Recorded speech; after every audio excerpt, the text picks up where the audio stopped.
Hello everyone and welcome back to my YouTube channel. Today I am creating a card for the current Hello Bluebird color challenge number 3. It's almost the final day. It's not yet, it's in the beginning of next week. I don't know exactly the date, but if you want to participate in this challenge, then check out Facebook or Instagram for more information on the Hello Bluebird page. I wanted to share a card before the deadline is over because just these color challenges are really fun. And while there is a giveaway, you can be picked randomly and then you have a lovely gift certificate. And I think we all have a soft spot for Hello Bluebird, so any gift certificate is a bonus when we are ordering. So therefore I'm just trying my best here to incorporate all of the colors. Now, if I analyze that color challenge this time, there is a really soft brown, which is my bunny here, then a darker brown or rust kind of color that will be my Bambi, and then there is a dark blue and a light blue. And those two I will try to get in my background. So I also already stamped out the hugs. This is also from the Big Hugs Woodland stamp set. And I stamped it out in black, but then I thought if I'm doing that blue background, that will probably not work. So I also tried and stamped it out using the Crunchy Leaf ink from Fawn, which is also sort of a really soft brown color that kind of matches with the challenge. So therefore, I stamped out both of them. There are some matching dies, so I will die cut both of them. And in the end, I am going to use that brown one, although I was still doubting when I was coloring these critters. I'm only using one stamp from this stamp set as the images on my card. I will make a clean and simple card, as you know me, and I will use a stencil to help get that focal point on my card in a specific area where I will ink blend.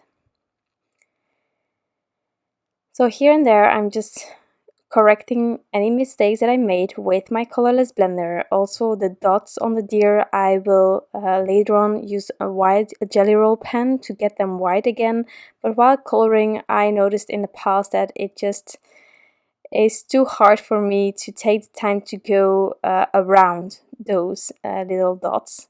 So therefore I just tend to use a white jelly roll pen. Now I'm taking the matching dies and I'm just die cutting my elements, and then I'm taking this lovely stencil by my favorite things called Pastures, Ponds and Pools. I just love this organic shape. In my head these aren't exactly pools, but I can see why you can use them as is. I just love this organic form to just get a focal point on my card, not having to ink blend the whole panel and really make use of one image this way without having a card that is too empty. So I'm just adding the stencil where I want it to be, and then I'm masking off all those other areas, bigger areas, with just a piece of paper, and then I'm just making sure to adhere everything.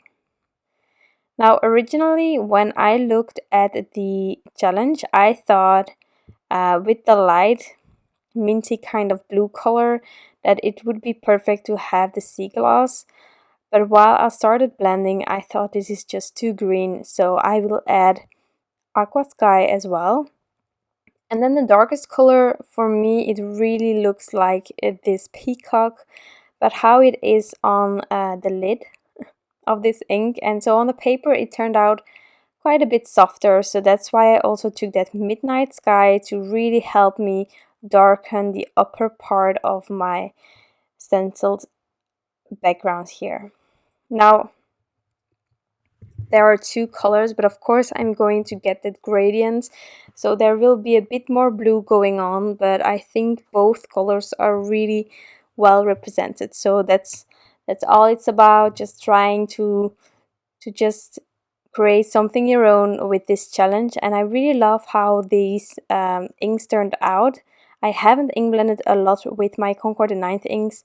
I knew that it was a possibility, but I just tend to always grab my distress inks I don't have a lot of inks, but I do have a lot of distress inks, and I have all the colors from Concord and Ninth. So that helps me as well when I need a gradient, just have a few that will easily blend. So if I would have done this with distress inks, I think it would be cracked pistachio, peacock feathers, a bit faded jeans to help me get to that dark color, and then maybe just a bit of chipped sapphire as well to really reinforce that dark color on the top.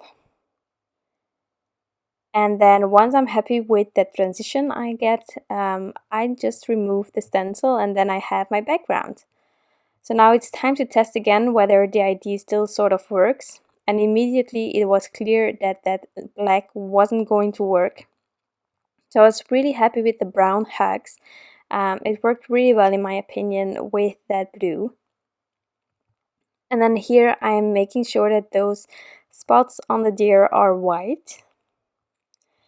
Now next I thought, well, you can leave definitely as is or use some embellishments. But I decided to add first some more sentiments. Hugs is perfect. This was my original idea. But then I thought, well, I can just add sanding paper, white heat embossing that, and then the hugs that will come later on. So I'm going to show you how I end up having this sanding paper quite straight next to each other. Now, whenever I have these tiny sentiments, I always tend to use one because it's not always easy to add both next to each other on the same line, a nice spacing in between. So what I did was taking a piece of acetate that is in one of my mini misties. I have two of them. And I just switched to a second one for the second part of my sentiment. I place it, and then on that piece of acetate you can definitely see whether it is straight or not, and if needed you can adjust before committing to it on top of your card. So I was happy with placement, so this way I could just prep my panel and then stamp both words on top of my ink blended area, and then once I had everything there I could add some white embossing powder, heat set it, and then I had all parts of my sentiment ready. So again here, just making sure that I am adding that panel in the corner where I also added the acetate. This way I have it exactly as blend on the card panel as well. So the embossing powder that I'm using is the white superfine detail from Ranger. It's a really handy one, and the thickness of the script from Hello Bluebird isn't as thick as other brands, therefore it's really handy to have something that is like a really fine embossing powder, and this one works great. So for the images I'm going to use some thin foam squares, and then to have a bit of dimension for the hugs I decided to die cut it twice out of white paper. I'm just going to add those 3 layers on top of each other to create a bit of dimension there without having to worry about cutting really fine strips of adhesive. So I'm just making sure that I have that going on, and then I have all my elements. So as I said previously, you can leave this background as is, just add that one image and then the sentiment. I decided, however, that I wanted to do more, so there was this idea of adding embellishments, but then I thought, what do I need to add? And then it came to me that I could also use that white jelly roll pen that I used earlier for the dots to add some sort of stars in the back of the panel. If you want to add really random stars and you don't want to start fiddling with a white jelly roll pen, you can also splatter with some white gouache all over, but then I would suggest to add that stencil on there again to just make sure that it is all in that one area. But yeah, I decided to take the long way and to just use a white jelly roll pen here.